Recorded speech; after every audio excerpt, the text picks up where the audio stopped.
દીકરાના વિરહમાં દશરથ રાજા નહોતા જીવી શકતા. દશરથે કૈકને બહુ સમજાવી. રામચરિત માનસમાં તેમ કહે છે, દશરથ પગે પડે છે, કઈ તને પગે પડું છું.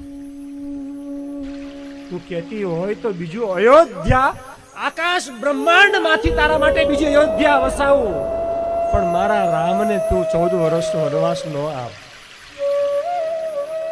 એ કઈ તને પાવ લાગુ છું. તું કહેતી હોય તો બીજો અયોધ્યાનો રાજા ભરતને, અરે એટલું જ ને, આ અયોધ્યાનો રાજા તારો ભલે દીકરો ભરત બને, મને કશો વાંધો નથી, મારા રામને તું વનવાસ નો આપ. હું રામ વગર નહીં જીવી શકીશ.